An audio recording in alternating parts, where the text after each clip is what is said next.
Chers auditeurs sur Alliance 92, bienvenue pour l'écoute de l'émission Embarraud. Embarraud qui est diffusée tous les mercredis en version française donc à 13h15 et rediffusion par contre le dimanche à 9h20. Quant à la version malagasy, la diffusion toujours le mercredi seulement à 12h15 pour la rediffusion donc à midi. Pour Embarraud de cette semaine, on reçoit un grand sportif, mais qui a aussi d'autres talents cachés. Et ce n'est autre que Serge Ramianchou. Bonjour à vous. Bonjour les responsables de l'émission et bonjour aux auditeurs d'Alliance. Oui, sport. Quand on dit sport, on parle de vitalité, de force, d'éthique, de discipline, de performance, de victoire, de défaite. Si l'on voit le paysage du sport à Madagascar,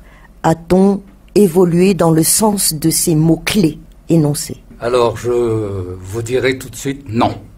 Tout simplement parce que ça fera à peu près 4 mandats olympiques, c'est-à-dire donc 16 ans, que nous interpellons, que nous dénonçons les dérives de la gestion du sport à Madagascar. En 2004, on était géré aux Jeux Olympiques d'Athènes par un code d'éthique olympique. Tout ça parce que, en 2002, c'était les Jeux Olympiques d'hiver à Salt Lake City. Et lors des élections de la ville candidate, avant 2002, il s'est passé un scandale énorme au sein du Comité international olympique. Je ne vais pas rentrer dans les détails, mais je peux vous dire seulement que, à l'issue de ce scandale, il y a eu 2 vice-présidents, je dis bien vice-présidents du CIO, qui ont été radiés à vie. En sport, cela existe. Voilà. Et cette balise qui a permis au Comité international olympique de prendre cette lourde décision, nous ne l'avons pas à Madagascar. Ce qui fait que, sans balise, nous n'avons que des débordements dans le comportement de chacun. Vous parlez là autant donc des athlètes, des entraîneurs... Aussi bien des athlètes que des dirigeants, n'importe quel domaine. Là, ce n'est pas seulement le sport. Je ne vais pas détailler, mais je vous le dirai au fur et à mesure que nous avancerons dans notre discussion. Vous avez parlé de on, de nous. Parlons alors en quelques fractions de minutes quand même des anciennes gloires qu'on a presque oubliées ou qui se sont fait oublier. Et pourquoi ils se sont fait oublier et pourquoi on les a oubliés? Si on parle des anciennes gloires du pays. Nous avions créé une association, justement, des, entre guillemets, anciennes gloires, qui est enveilleuse pour le moment, pour diverses raisons. Le sport n'a jamais eu sa place. Plus précisément, la volonté politique de placer le sport là où il mérite a toujours fait défaut à Madagascar. C'est-à-dire que les anciennes gloires, les anciens qui ont eu une expérience en la matière et qui ont laissé quelque chose dans l'histoire du sport à Madagascar, on n'en tient pas compte. Tout simplement parce que quand ceux qui arrivent au pouvoir pensent que je peux faire fi de ce qui s'est passé avant, je vais faire ce qui me semble correct. Or, dans les anciennes associations internationales et mondiales, les anciens, on leur donne toujours une place d'honneur. Symbolique, mais d'honneur. Tout simplement parce que, du fait de ce qu'ils ont fait, et ensuite, il pourrait être là aussi la balise. Voilà le mot qui revient. Voilà. Il pourrait être la balise de ceux qui sont là, qui détiennent le pouvoir. Alors, vous allez dire avec moi, et ça implique que si on ne veut pas des anciens, c'est parce que les anciens vont les empêcher de tourner en rond, parce que les anciens savent de quoi ils parlent, et ils pourront faire leur bon vouloir. Vous comprenez donc, voilà que c'est vraiment très délicat pour nous anciens de nous imposer auprès de ces associations actuelles.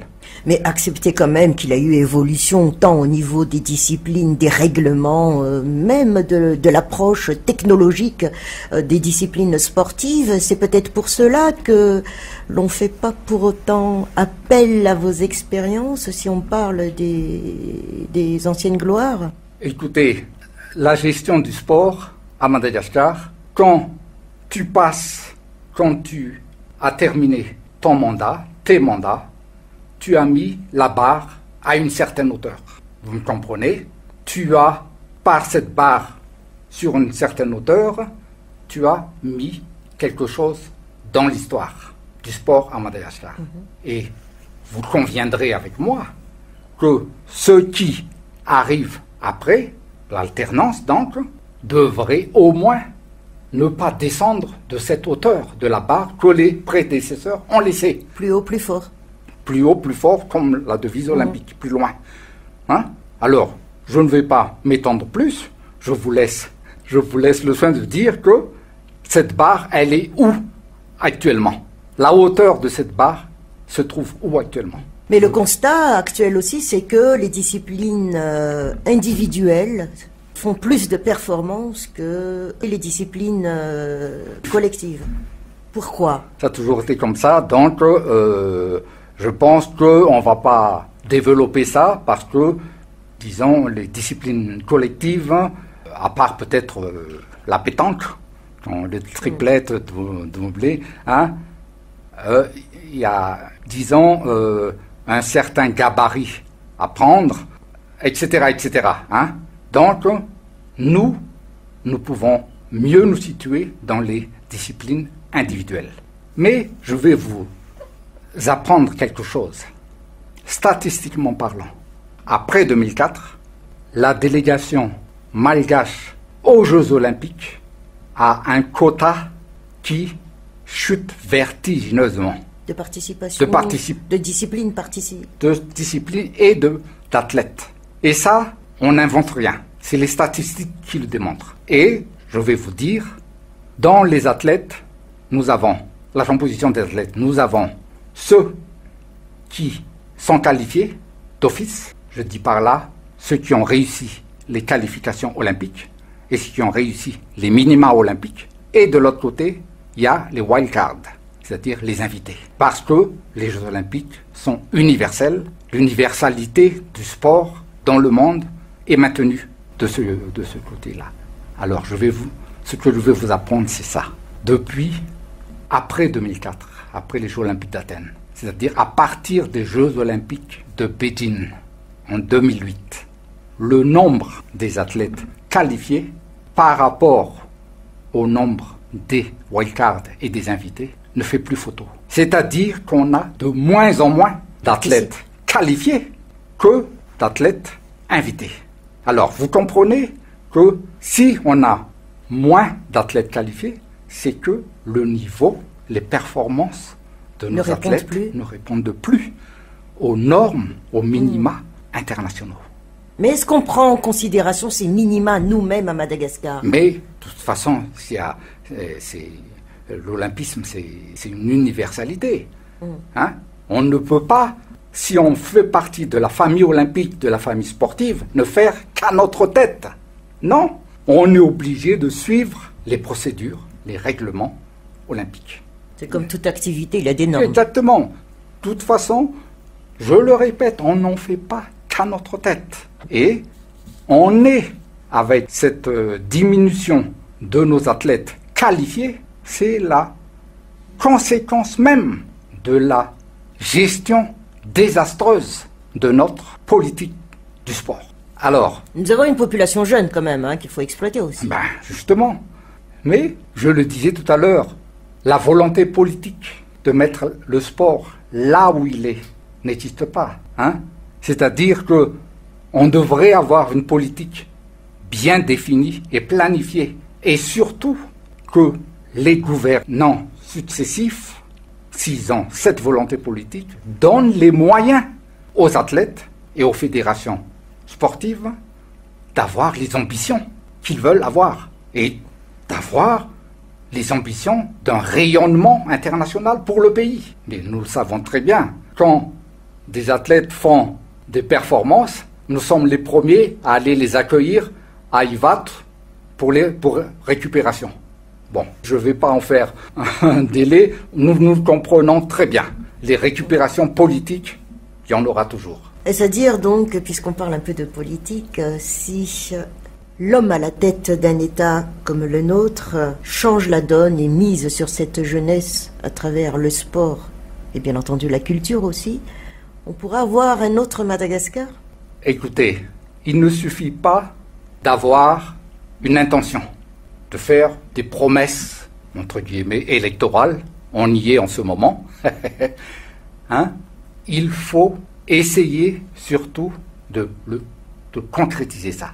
Parce que nos athlètes, il faut leur offrir une ambiance de sérénité dans leur préparation physique et morale. Et où le bas blesse actuellement? Le sport. Le bas blesse, c'est les athlètes donc n'ont plus le niveau parce qu'on ne leur donne pas les moyens nécessaires, comme je l'ai dit tout à l'heure, et surtout psychologiquement, c'est ça la préparation morale, avant d'aller combattre, entre guillemets, avant d'aller entrer en compétition. Il y a des tas de problèmes et de contraintes extrasportives qui leur viennent à l'esprit. Je dois partir, je vais partir, je ne vais pas partir. Pas de visa? Pas de visa. Est-ce que j'aurai les équipements nécessaires, etc. L'accréditation qui n'est pas arrivée? Voilà. Alors, ce qui fait, quand on est sportif, le moral est très important. Quand le sportif va à la guerre, entre guillemets, il faut mentalement, moralement, il soit vraiment aussi performant que physiquement. D'accord? Et tant que justement, nous n'aurons pas une gestion du sport qui permette à ces athlètes de combattre dans la sérénité, il ne faut pas s'attendre à des miracles. Parce qu'en plus de ça, nous avons vu pendant ces dernières années une ingérence du ministère de tutelle d'un autre âge. Soyez plus clair. C'est-à-dire qu'il y a eu des présidents de fédération qui permettaient que des ligues fantômes, je vous dis bien, viennent élire leur candidat, on va dire donc un candidat d'État. C'est grave. Je ne vais pas nommer. On n'est pas là. Mais ça existe. Ça existe. On fait faire des procès d'intention. On est là pour dire ce qui ne va pas. Et pourquoi trouver les raisons pourquoi ce sport à Madagascar est comme ça? Parce que l'association de tutelle qui devrait être exemplaire, elle-même est défaillante. Alors, ne comptez pas sur les fédérations en bas, les ligues, les sections, les athlètes, à être des modèles. Parce que ce qu'ils voient envers leurs dirigeants ne sont pas exemplaires. Peut-on parler d'intrusion, ou est-ce que c'est voulu, ou est-ce que c'est une manière simplement de donner un coup de pouce pour se faire valoir, cet esprit? Oui, mais ça, ce sont des manœuvres politiques, d'accord? Et quand on dit manœuvre politique, c'est jamais bon pour le domaine où on est. Je généralise, d'accord? Ce sont des manœuvres politiques, comme on le dit, hein, et qui fait que les dirigeants de ces associations, certains dirigeants, je ne vais pas généraliser, font que leur fédération, leur domaine qui dirige est pratiquement leur propriété privée. Or, vous comprenez, c'est grave, hein? Ils en font leur propriété privée. Or, ce sont des élus. Et quand vous êtes élu, vous devez rendre compte. D'accord? Et voilà où on en est. Est-ce qu'on rend compte convenablement? Est-ce qu'on est transparent convenablement? Autant financièrement que performance, que... Voilà. Où on fait des malversations dans les coulisses. Bon, ça c'est ce qui se passe pour les dirigeants. Mais en bas, les athlètes, les parents des athlètes, les présidents de ligue qui les ont élus, qui les ont mis à leur place, ils ont le droit de demander des comptes. Ils ont le droit d'avoir une transparence dans les affaires de la fédération ou du comité olympique. Mais est-ce qu'on utilise ce droit? Voilà où je veux en venir. C'est-à-dire que vous avez un droit, mais est-ce que ce droit, vous en faites un devoir de le réclamer? Parce que si vous avez un droit, vous n'en faites pas un devoir, ça ne sert à rien d'avoir de droit. Vous êtes bien d'accord? Oui. Alors, si vous ne faites pas votre devoir, c'est que vous aboutissez dans un silence complice et coupable. Peut-on parler de fuite de cerveau en sport? Fuite de cerveau, bon, à ma connaissance, c'est-à-dire qu'ils vont jouer en dehors de Madagascar, Pour mais la exceller. majorité est patriotique. La majorité reste malgache. D'accord, C'est-à-dire c'est à la qu'on recherche les de fait l'excellence. venir, voilà, on les fait venir pour défendre les couleurs nationales, ils acceptent. À ma connaissance, je ne connais qu'un seul exemple, je ne vous le citerai pas, d'un malgache qui a adopté la nationalité étrangère. Ça, Ouais. ce que vous dites, fuite de cerveau, oui, parce qu'ils vont jouer ailleurs pour être plus performants, pour avoir plus de punch, rencontres voilà. sportives, Ouais. de niveau assez élevé, mais ils restent malgaches. Quand on veut faire appel à eux, ils viennent défendre les couleurs du pays. Pratiquement, il y a quand même plusieurs disciplines où il y a ce... Voilà. D'ailleurs, en ce moment, vous avez bien vu les Barréas de Madagascar, l'équipe nationale, il y a beaucoup de joueurs diaspora, expatriés, qui viennent jouer pour l'équipe nationale. Je voudrais quand même ajouter le code d'éthique qui nous a géré lors des Jeux Olympiques Athènes et qui a géré les 220 pays du monde. Ce code d'éthique avait comme règlement surtout la bonne conduite et les conflits d'intérêts. Vous me voyez venir. Les conflits d'intérêts, c'est-à-dire népotisme, copinage, clientélisme, etc., etc. Cela existe en sport.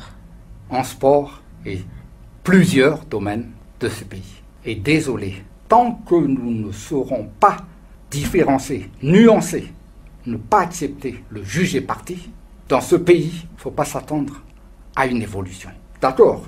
C'est tout à fait normal qu'on soit juge et parti dans ce pays. Or, ce code d'éthique interdisait les conflits d'intérêts. C'est-à-dire, si vous avez un intérêt quelque part, vous n'avez pas le droit d'avoir un pouvoir correspondant à votre intérêt. On ne va pas s'étendre dessus, mais qu'est-ce qu'il faudrait alors? L'exemplarité. Je ne sais pas quel est l'auteur qui avait dit ça, il n'y a pas plusieurs façons d'influencer.